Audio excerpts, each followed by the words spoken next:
kingfishers. And for sheer brilliance of colour, what other British bird can match them? Early March, and excavations are already underway to make a secret chamber in which to lay their eggs, 2 feet down a hole, deep into the river bank. Confident that their liquid acre is well stocked with minnow, stickleback and gudgeon, they have already paired and flown high in courtship flight, and are now hammering out a new nest.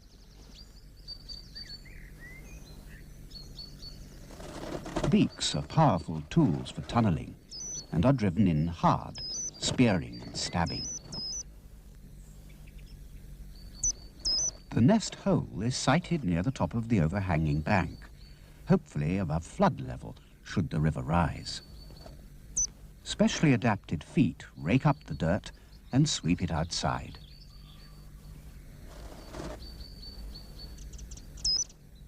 The cockbird, recognizable by his all-black beak, is excited, impatient, and eager to mate, and offers the prenuptial fish.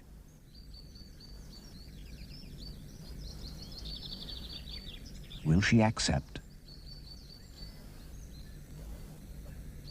No. The nesting chamber is not yet ready, so it's back to the digging. Oh well, a pity to waste it. The cock needs energy too, for even sharing the work, the tunnelling will take about 5 days. The hen's lower bill is rose-coloured.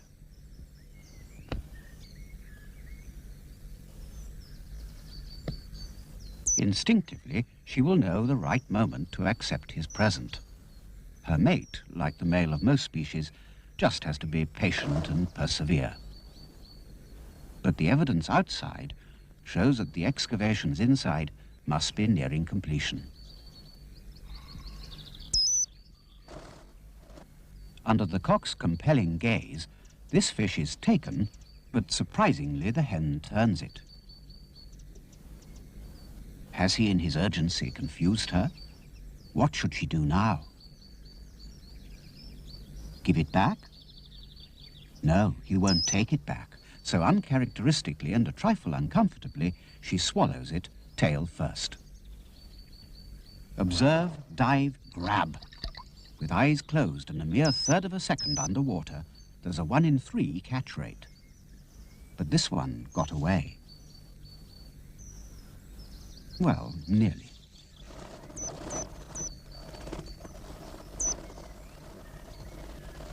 The hen refuses to be hurried into mating and requires more courting with yet another fish, beaten senseless and presented to her head first, ready for easy swallowing. The giving of fish is not just ritual, but provides the hen with the essential calcium and protein she needs to make the eggs. When she is ready, the birds will mate several times each day, and each day an egg will be laid on the bare earth of the secret chamber.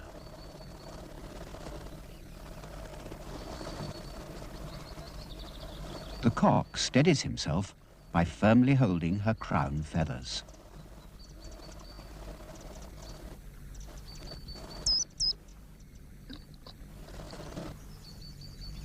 Feather care is essential for a bird that dives underwater. Cleaning, maintaining and waterproofing the beautiful plumage.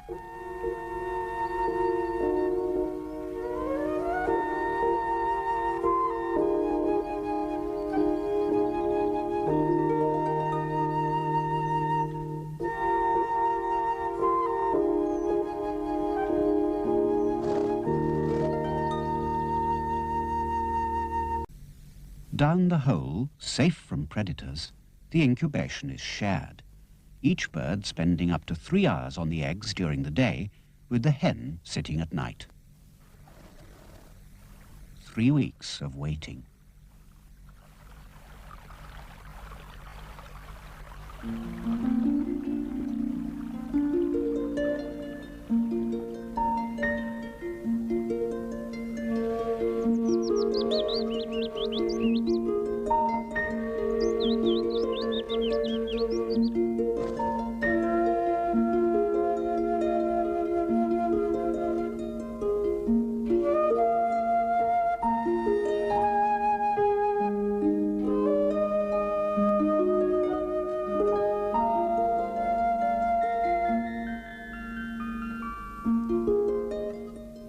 life everywhere, and at last the telltale sign that the kingfishers too have hatched.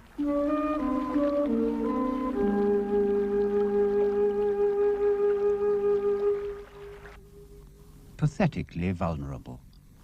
The head heavy, with the huge blind eyeballs, and on the tip of the beak the egg tooth, used for breaking through the shell. Each newborn chick needs 3 times its weight in fish a day. Small whole fish are fed, but now even regurgitated fragments tempt a hungry, helpless one. There is no cozy nest lining. The parent birds take it in turns to brood their naked offspring, transferring heat and keeping them warm and snug.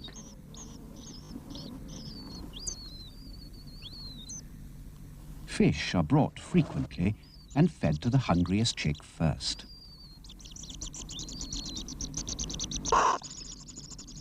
All are presented head foremost. Sticklebacks are beaten against the perch before being brought in to flatten the prickly spines, minnows nipped behind the gills to immobilize them, and the bullhead's big head is pulped, relaxing and flattening the large fins so as not to choke the babies. The hen is just about ready for a fish break too, leaving a tangle of pink flesh. Hidden underground, the defenseless young are safer from enemies, such as rats or stoats. This hole will be home for the next 25 days. Spacious now, but becoming more cramped as the nestlings grow.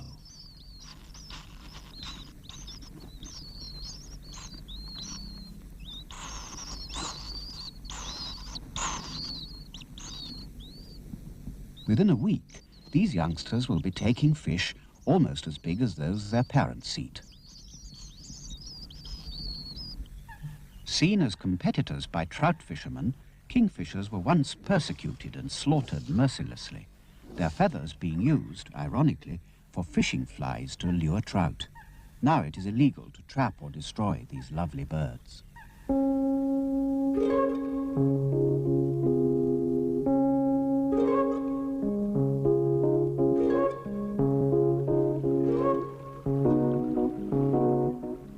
An unnetted trout hatchery is a kingfisher's supermarket.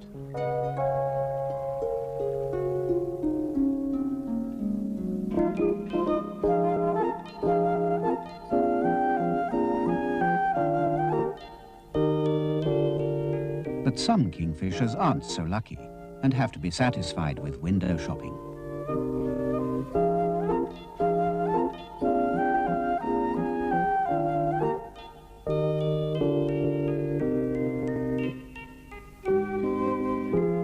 A garden pool comes under attack. But it's the undercover story here too. Nothing has been left to chance. And the treasure of gold is protected by stone-faced security guards that seem to mock the kingfisher. They are definitely not to his taste.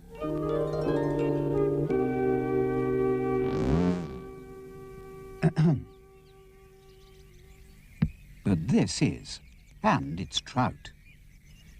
Oh well, it's a tough life fishing for yourself, plus 7 other ever-gaping beaks. And sometimes fish are in short supply, killed by agricultural or industrial pollution. Then there are the chemical weed killers which can slowly harm fish, and ultimately young birds too. At 8 days, these birds are growing fast. It's all systems go. Hearing the call, as the cock returns with fish, the hungriest babies face down the tunnel, pushing the sleepy, contented ones to the back of the nest. The chicks still need brooding to keep them warm, but their feather quills are forming, showing as dark spikes through the skin. And the reptilian link with distant ancestors is evident too.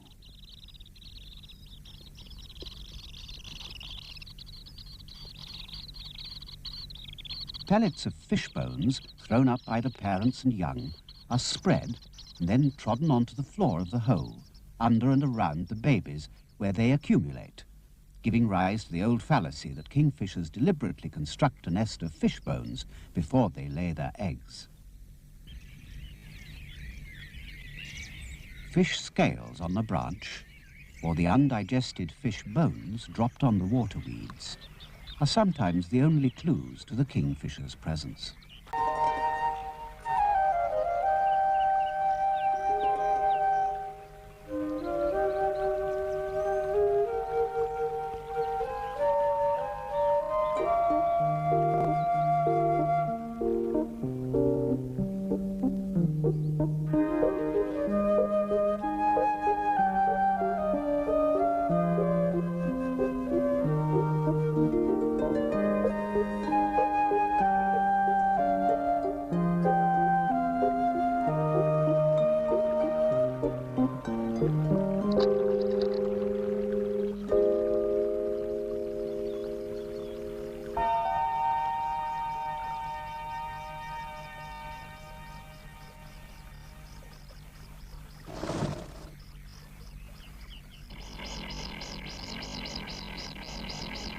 At 14 days, the young offspring in their coats of quill are comic characters, like punk knights in armour.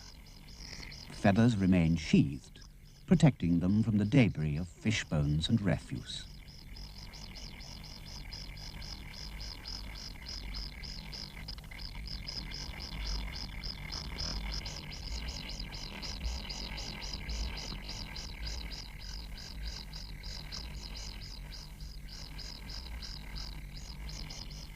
The young are caricatures of their beautiful parents, who now catch 30 or more fish a day for them, diving till dusk. In their spiky jackets, this up-and-coming bird group sing their latest release. And the din made in the nest may be clearly heard for some distance outside.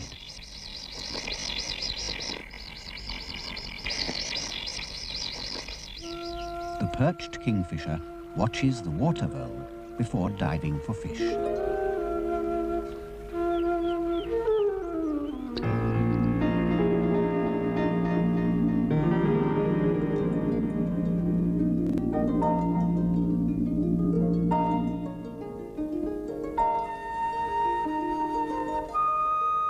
Even slowed down 20 times, the kingfisher flashes, missile-like, towards its prey.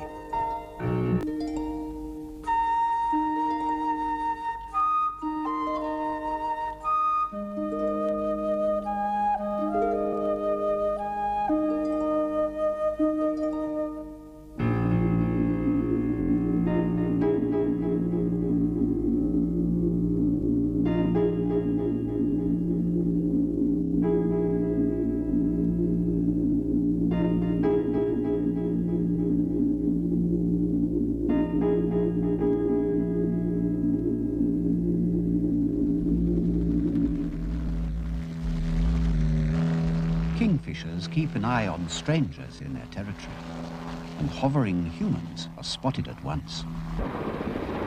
Are we as aware of kingfishers and of their needs? Bank clearance and dredging along a river can totally remove essential perches and nesting sites, so necessary for the bird's survival.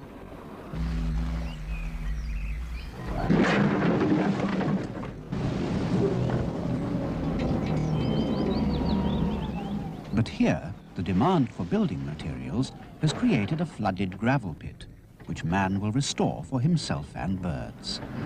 These wide expanses of water can thus provide new sites for kingfishers, as well as a variety of leisure opportunities for man.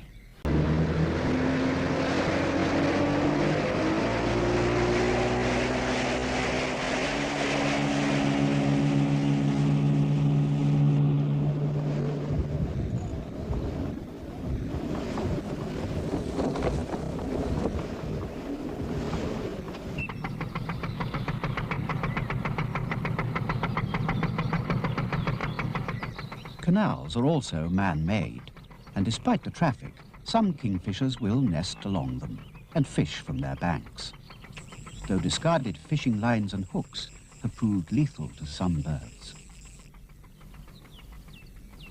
But anglers do have their uses, and the best view. And some birds are more distracting than others.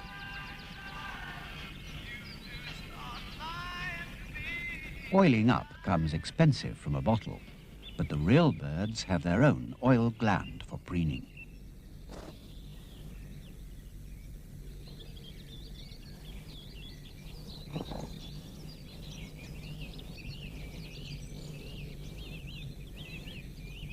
Kingfishers pair for life and defend their territory vigorously.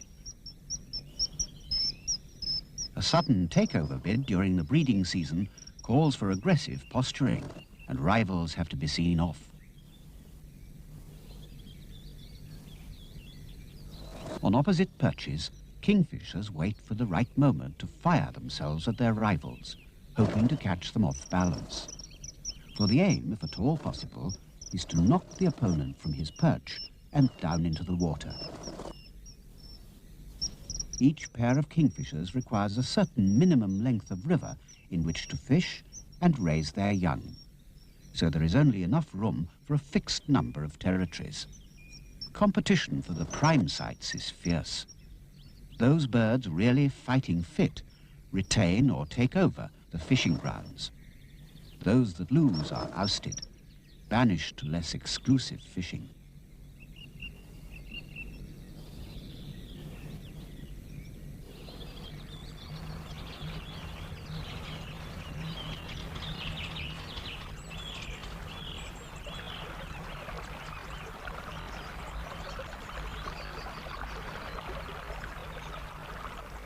The breeding instinct is strong, and even before his first brood have left the nest, the cock starts burrowing a new hole ready for his second family.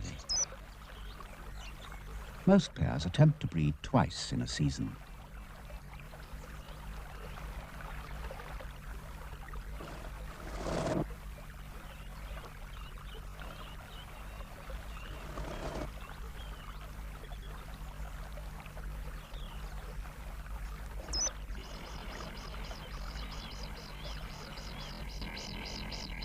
At 21 days, the kingfishers have shed their quills and are now full-feathered.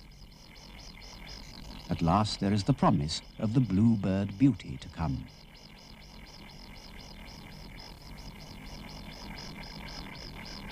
Now most of their time is spent preening and stretching their wings. Only a few more days of home comforts. For any morning now, at the first glimmer of dawn, they will have left the nest of their own accord. The tunnel is now so slippery that the birds tumble out backwards and straight into the stream to bathe.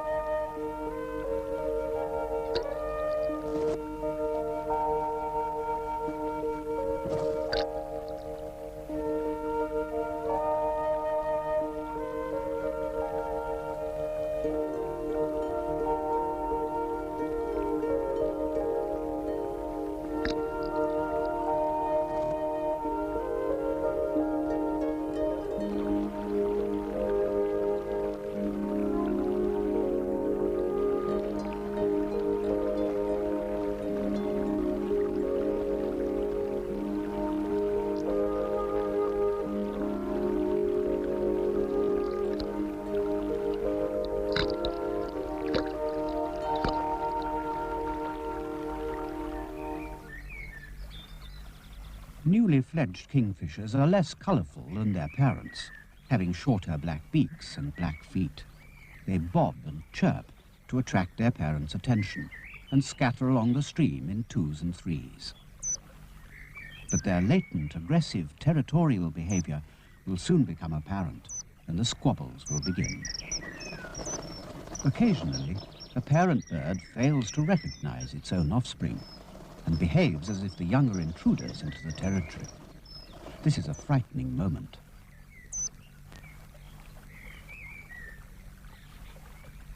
The hen is still trying to drive them off, but instinctively the young sit tight and hungrily demand to be fed. Fortunately, the mistake is soon realized. They will be fed for 2 or 3 days if the parents can find them, but will have to learn quickly to fend for themselves if they're to survive. In fact, only about a quarter of all the young will live to breed, but such losses are quite normal in nature.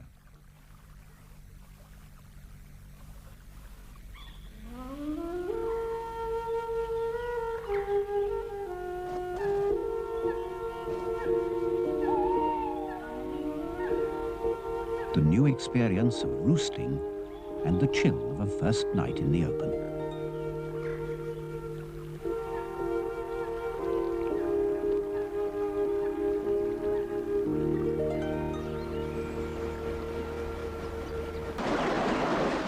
Inexperienced kingfishers drown in the whirlpools by the mill.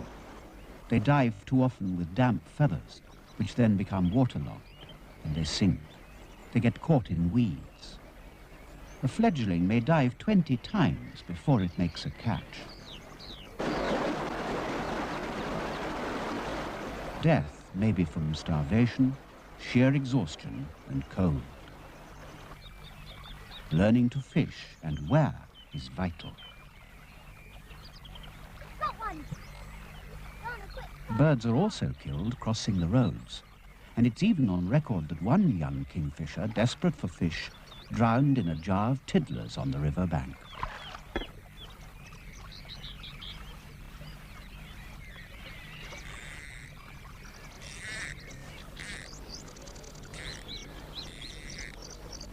Good fishing grounds are highly sought after, and there's nothing like advertising ownership.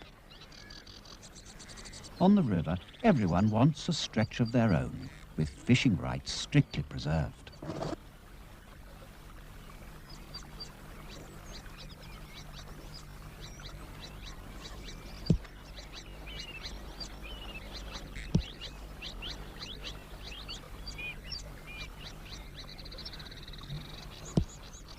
Bullhead bashing is in a class of its own.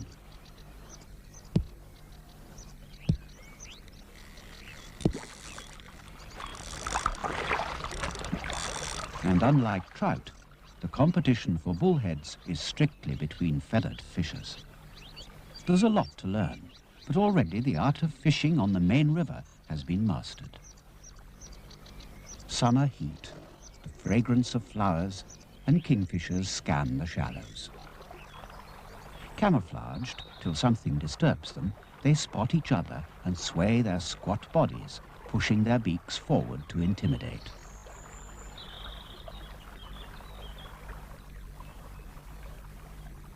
August and September are critical months for inexperienced juveniles. They are driven out by long-established pairs from one territory after another.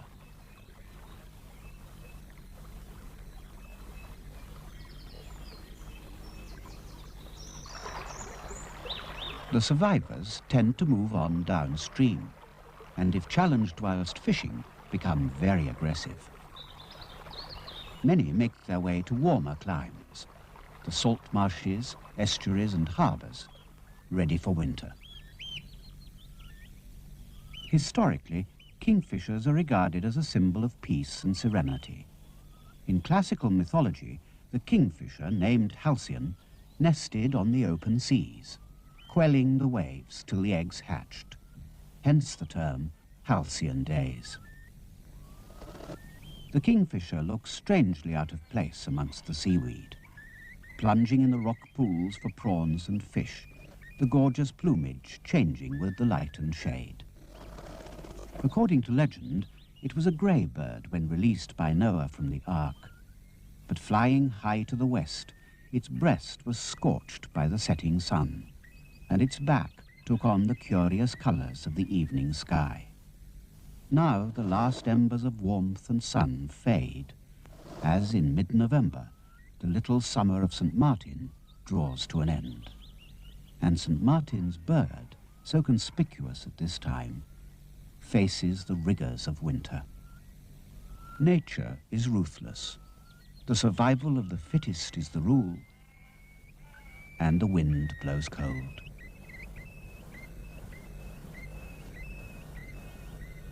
To make a catch, the kingfisher needs clear water. Fish become invisible in swirling, murky floods. Even the sea has been known to freeze over in hard winters. And a larder frozen underwater can mean death for many kingfishers. After one severe winter, the population along a river bank was reduced from 1 pair every 1.5 miles to 1 pair every 20 miles. Fortunately, kingfishers are resilient and recover quickly from heavy losses. But even exotic feathers cannot prevent a bird freezing to death when weakened by starvation. But soon the tentacles of winter will lose their grip. Young kingfishers will blossom into the rich plumage of maturity and return upstream to mate and breed. And when you glimpse a kingfisher, Tennyson's secret splendor of the brooks, as a blue dart above the stream, remember the bird's birth underground and its brilliance underwater. For these are the real secrets, the spectacle and splendor of the brooks.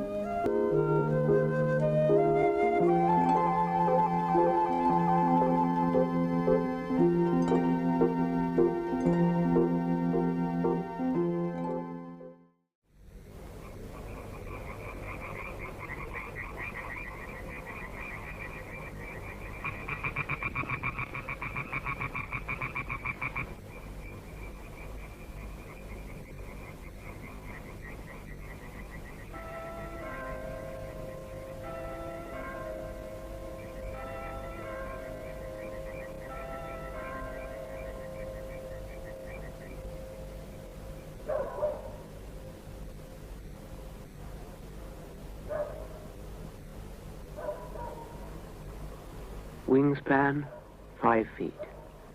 Beak, 5 to 5.5 inches fully grown. One of the largest birds in Europe and one of the best known water birds in the world. Weighs in at only 4 pounds, height 3 feet. The grey heron. And this is the story of one of them. Not this one. That was just to make sure we all know what we're talking about. That easily recognized silhouette. The bird likely to turn up in the wildest marsh or the tamest pond. The grey heron.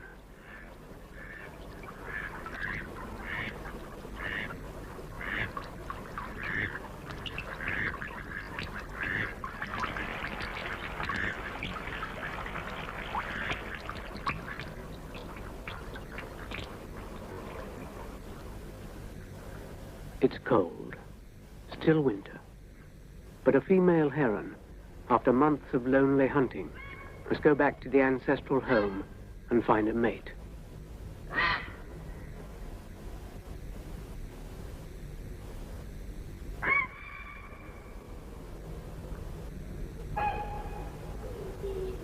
She calls.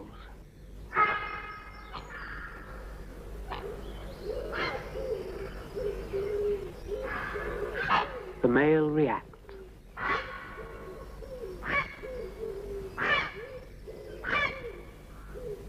The male heron has also spent the winter alone, but has now picked himself a nesting territory from which to attract a female.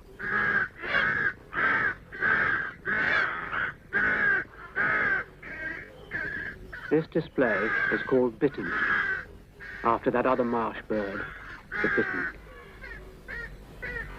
Herons are colonial nesters, so the female has several choices. They aren't overreacting to the Sex Equality Act, it's always been that way. And they choose the one that attracts them most. The choice made, the female's sudden approach evokes the more aggressive bow snap display. This would serve to ward off a male intruder if by any chance he'd made a mistake about the sex. Easy to do, even if you're a heron. But once accepted, the pair is formed and family life begins.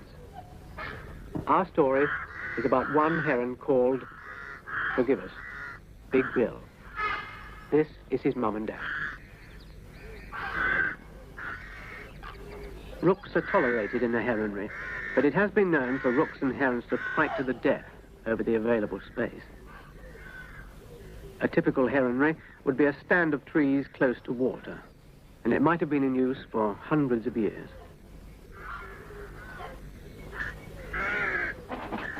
Dad goes, Mum stays. The brightness of her bill shows she's ready for mating. Dad might have gone to something called the standing ground, a sort of non-working men's club, leaving all this beauty behind. But the communal nature of the gatherings is said to stimulate the reproductive condition. So, don't worry, love. He'll be back.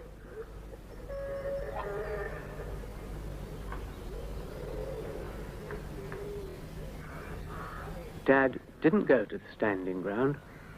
He went to the nearby fishing. Sneaked out for a quick one, sort of thing.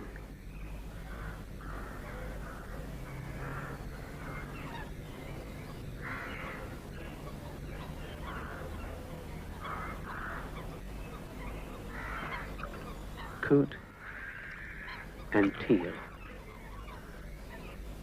in spite of their eagerness to breed, are often interrupted by, say, severe frost, and a protracted spell of bad weather can affect the timing of events. If there are delays of up to 3 weeks, it can mean the young are in the nest until early September. And the concentration of herons near the heronry leads to great competition over food, especially if it's scarce. This heron has a fish, and like all herons, wants to eat it alone. But the other herons have other ideas.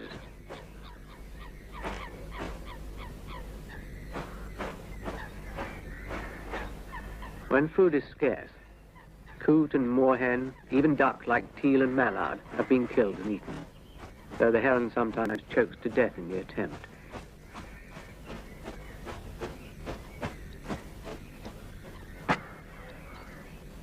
Dad hesitates, and so someone else gets the dropped fish.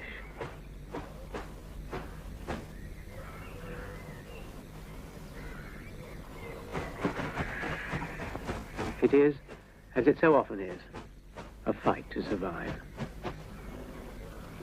Herons are well adapted for life in a watery environment with their long neck and long legs.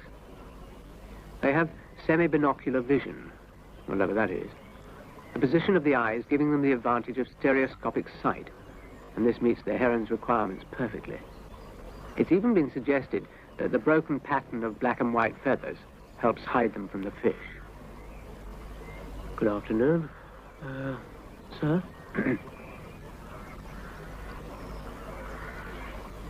Herons are like all fishermen.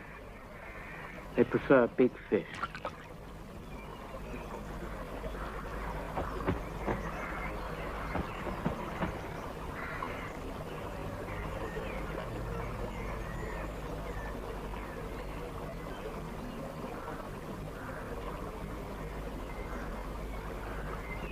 As soon as conditions improve, breeding can continue and building a nest is the first job.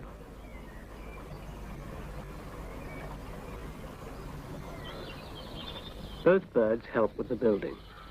As a general rule, the male collects the material and the female puts it together. However, here the female is collecting, so it's just possible Big Bill's father is a bit of a layabout. There's no shortage of nest material, as herons will take sticks and twigs from any old tree around, or someone else's nest. Big sticks of dead wood form the foundation, and thin, whippy twigs finish the nest off. It's lined with hair, feathers, rootlets, twigs, but herons can be great improvisers. One nest was found made entirely out of wire. Here's Dad, doing his bit. The heron's spindly anatomy has inspired some odd bits of folklore. For example, they say herons build a nest with 2 holes in the bottom, so they can sit with their legs dangling through. It's probably not true. When Dad arrives with his stick, there's a gentle moment of offering and acceptance.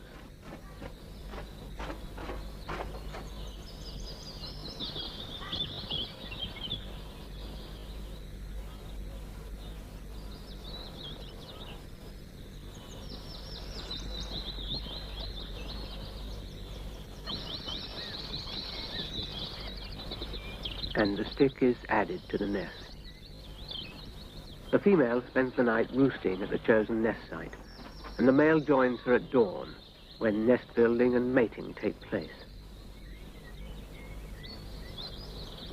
Not a lot of preliminaries to the latter.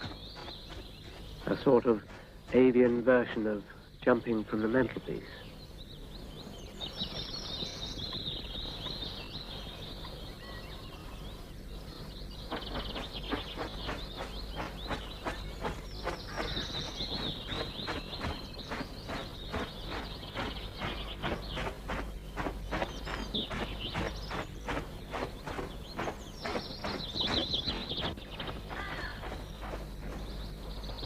That's that, then. Now, what did you say your name was? A few days after copulation, the first egg is laid, followed by one every 2 days. Once the first egg's laid, the bill reverts to its normal yellow color. But if the clutch is lost, the bill becomes pinkish and the birds display and mate again. This makes the heron's breeding season one of the longest of all British birds. A clutch is usually 3 to 5 eggs, but it can be as many as 10. You know what some people are like. And incubation starts with the laying of the first or second egg. This means the young will be different ages when they hatch. Very important to herons, that is. Nests are sometimes used season after season and become a sort of tower block of subletting. Starlings and sparrows occupy the lower flats, with the herons, quite rightly, in the penthouse.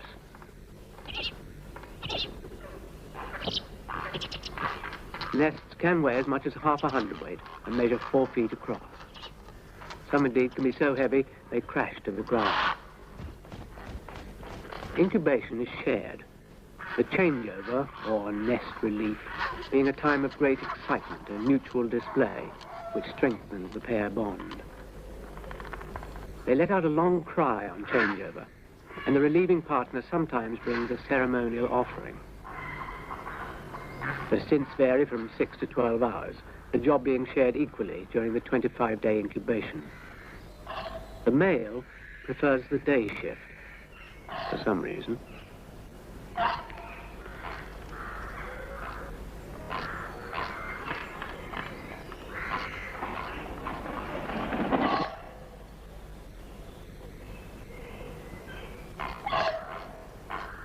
The first eggs will hatch at the end of March, and most pairs will have young by early April.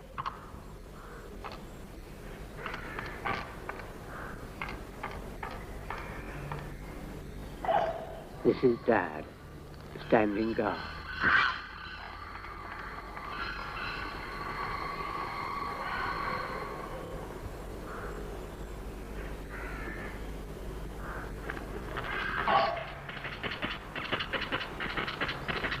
For the first 10 days, the young are helpless.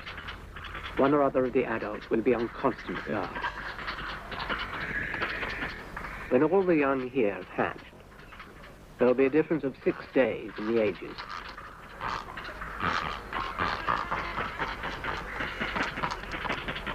The oldest is our Big Bill. Dominant, assertive, he uses his superior strength and weight to get more food. As they say, a good big un will always beat a good little un. If there's a shortage of food, the youngest just can't compete.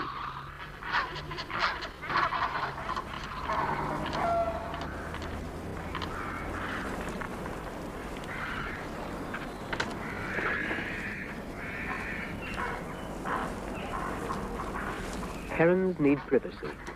They're very sensitive to disturbance. This can often lead to desertion, but can also be the cause of nests being left temporarily exposed to predators such as crows and jackdaws. More advanced young can be frightened away from a nest, and if they can't get back to it, they starve, as the parents will bring food only to the nest itself. They may even fall to the ground.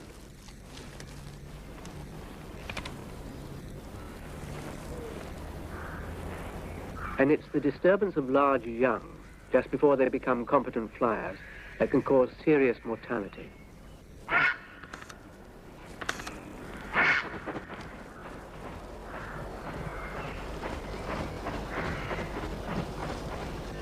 still, whatever man's influence, direct or indirect, losses from natural causes are much higher.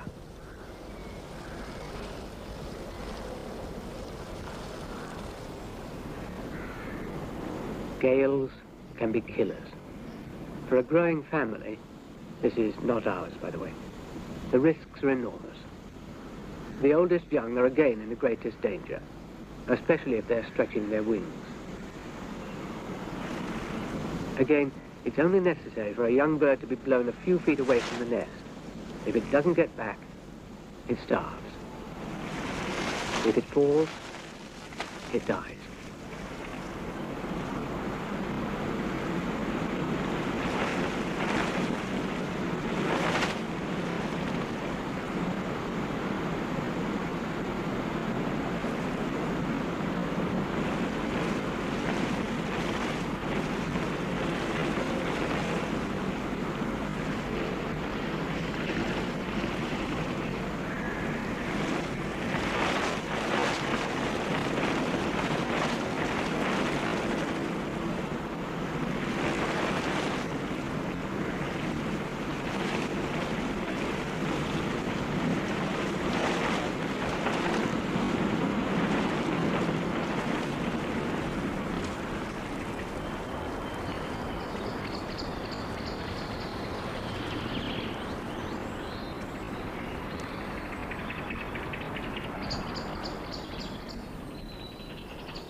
The heron population in England and Wales fluctuates around 5,000 pairs. There have been annual counts of heron organised by the BTO since 1928, the longest continual survey of any wild bird in the world. We certainly count our herons. Most colonies average around 20 pairs, but the RSPB reserve at Northwood Hill in Kent has about 180 pairs, the largest in Britain. Well, down our side. The large conspicuous nests are generally grouped together conveniently in small areas, making counting easy. The only problem being those nests which appear no larger than a rook's. Most trees contain only one nest, but in China, 60 nests have been counted in one tree. Of course, the density of herons is greater in Asia. Still, fiendishly clever.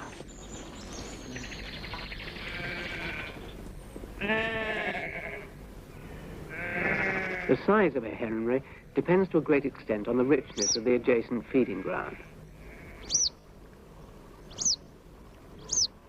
Super eaters need supermarkets, and it explains the heron's preference for estuaries and lowland river valleys. Each heron has a favorite fishing spot.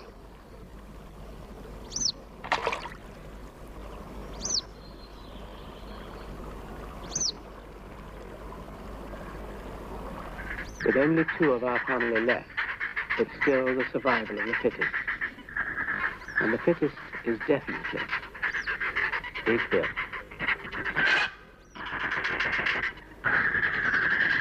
Food is regurgitated for the young, and competition can be violent. There's a lot of grabbing of bills, a great deal of heavy soliciting.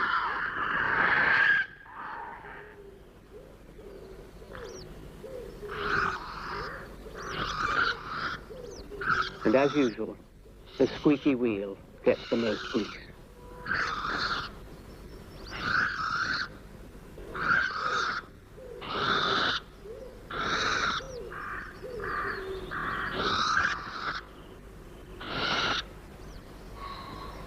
Dad returns,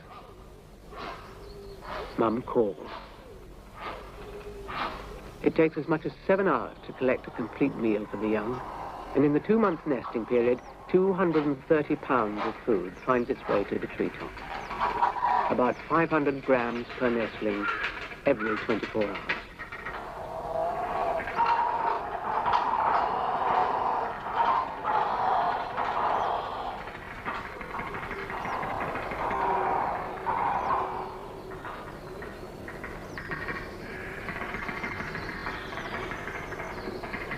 A lot of bullying goes on. And there are records of the oldest actually eating the youngest.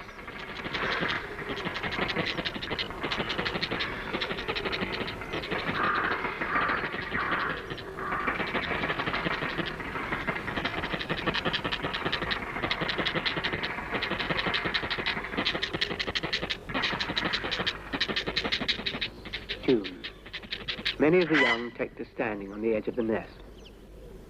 The parents, almost as though they can't bear to watch, spend less time at home. The young have the necessary habit of exercising before flight is possible for them. They scramble round the nest, and this is the time when many crash or get blown to their death.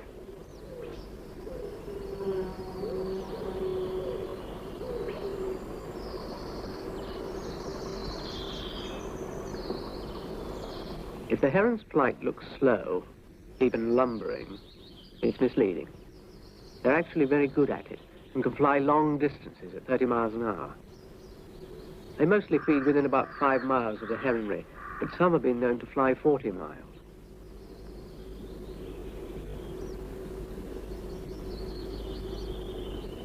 With the onset of warmer weather, aquatic animals move from deep to shallow water, and the stickleback and minnows grow big enough to eat, thus providing a good food supply for the young when they leave the nest.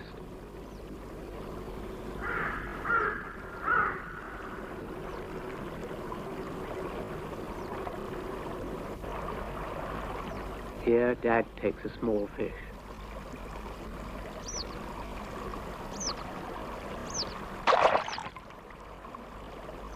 Just practicing, perhaps. Nothing small for our big Bill. This roach is typical of the size parents provide for their young.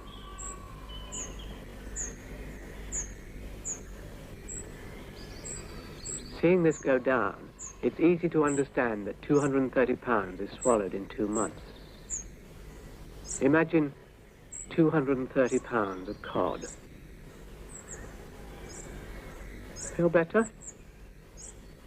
After eating, the nearly grown birds stretch themselves in the sun.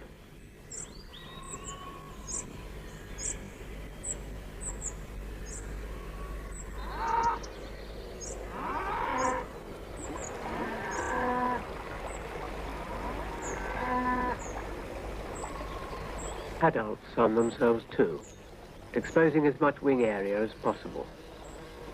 Perhaps they get a sort of heron tan. Anglers, a funny lot.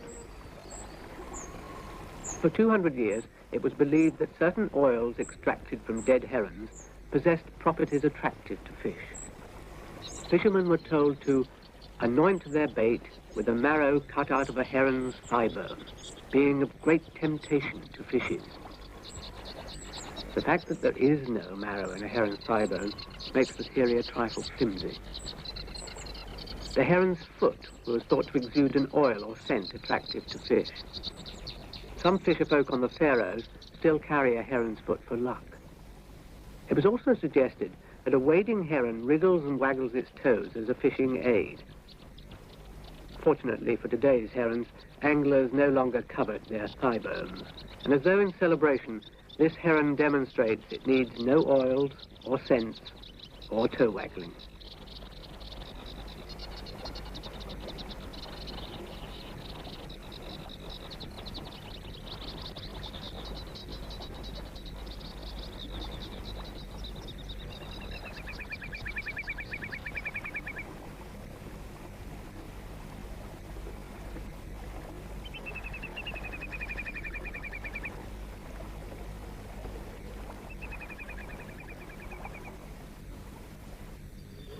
After a period of 7 to 8 weeks from hatching, the young are on the point of leaving the nest. They clamber and flap around in the branches, and are called, none too originally, branches.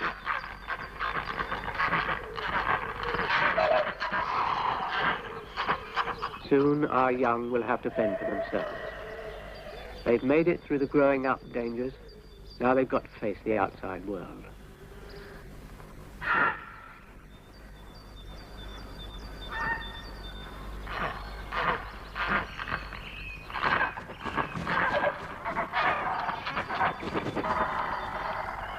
After half a year of activity, the wood is quiet and still and empty. A hatchery and a heron. Our heron, Big Bill.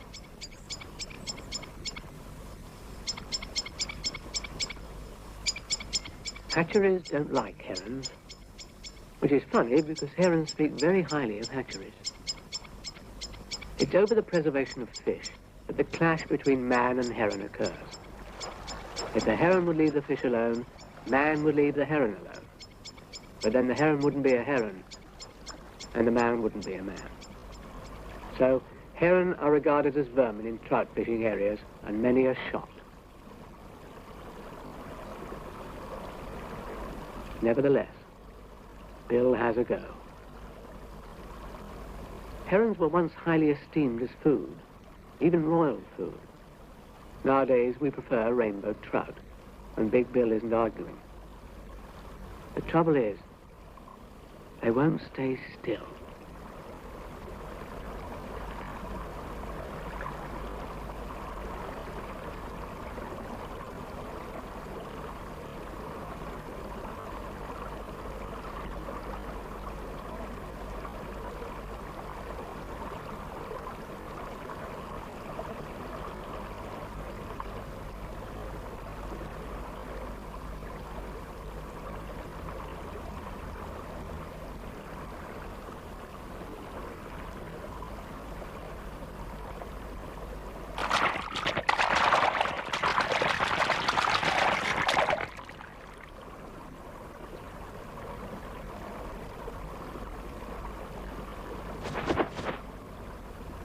Rotters. Big Bill tries somewhere else. He's not yet very experienced. He's got a lot to learn.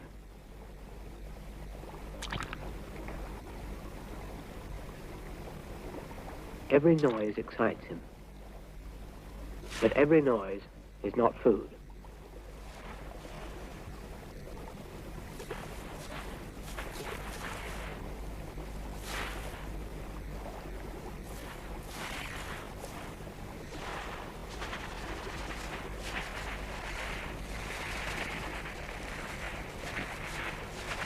Not by a long leap. So he has to practice on something which holds still at any rate.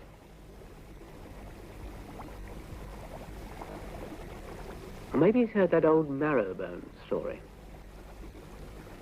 Or the one about the African umbrella bird.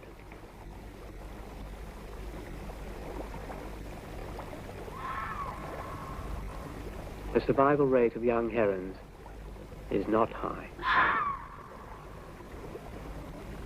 Big Bill has good ears, and he hears something. The fox is no enemy, but you can't be too careful. In fact, Bill's only enemy is man, and the things man does.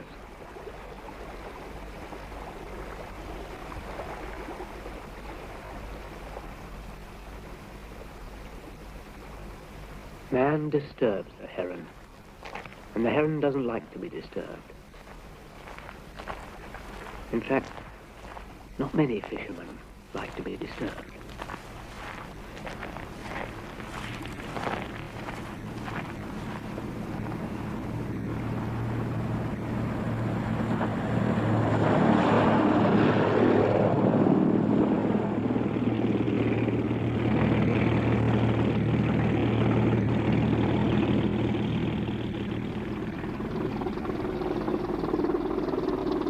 Man creates pollution, and the heron comes in for the worst of it, being at the end of a food chain. If there's anything that can poison birds, the heron's got it. 20th century saying. Because of various poisons, herons can die. And they can't breed as well either. Ponds are removed, ditches drained, frogs, a source of food, are scarce. What self-respecting frog would live here?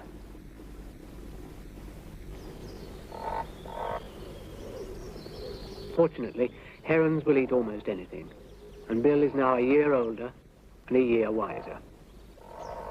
He eats fish up to 3 pounds in weight, crabs, prawns, small birds, grasshoppers, mice, mammals up to stoat size, coot, moorhen, lots of water voles, duck, rats, even cats. plus a little vegetation for pellet formation. But one of the heron's favorite foods is eel.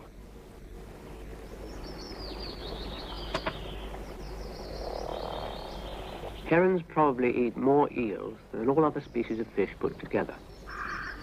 Contrary to popular belief, it doesn't stab, it grabs. Herons have slight serrations on the edges of the mandibles, which give a firm hold. This is a pretty big eel, and singularly uncooperative.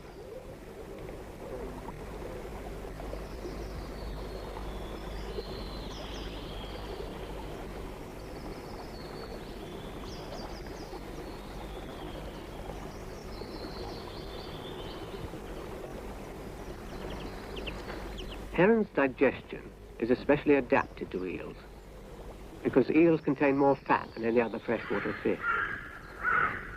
They're also very slimy, and a heron's plumage condition is important. To remove the slime, they use a combination of powder down and a pectinated claw. That's a sort of comb with serrated edges on one of their toes.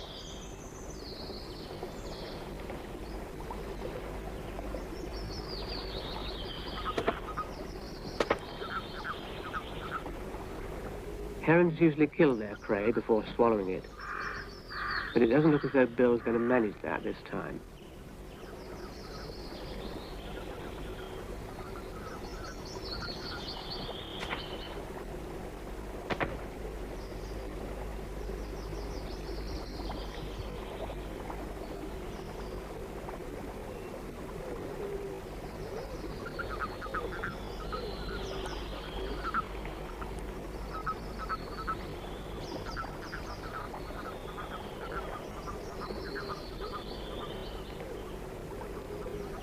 There is, in folklore, a story which says that eels eaten alive pass straight through the heron and out again. So they were said to stand with their hindquarters pressed against a rock to prevent this wastage of effort.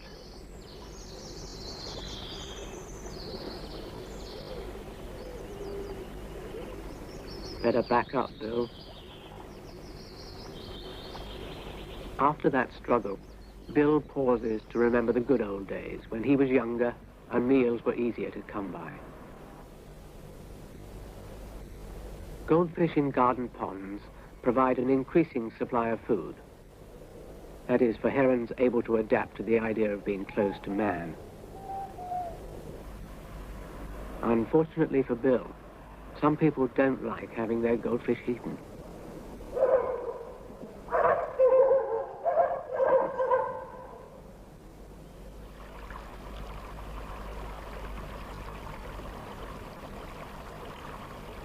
Bill finds a quieter garden. If you really want to protect your goldfish, stretch a few thin wires around the edges of the pond. That's all.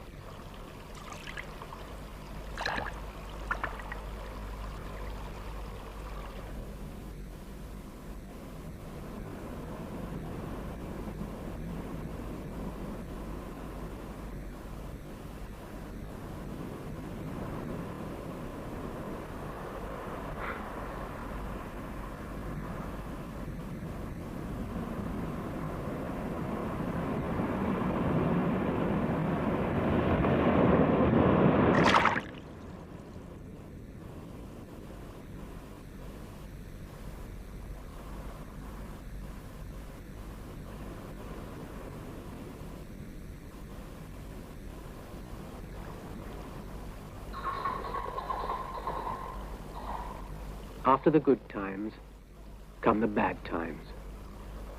Severe weather kills herons, particularly the young. They're inexperienced and in competition with adult birds, and over half of them die the first winter. Continental herons migrate, but British ones generally stay, and this touch of the stiff upper mandible can lead to starvation if food is scarce. Bill needs only a pound of food a day, but that's something like 5 roach, or 14 eels, or 3 water voles, or 1.5 moorhens, and you know how tricky it is to find half a moorhen.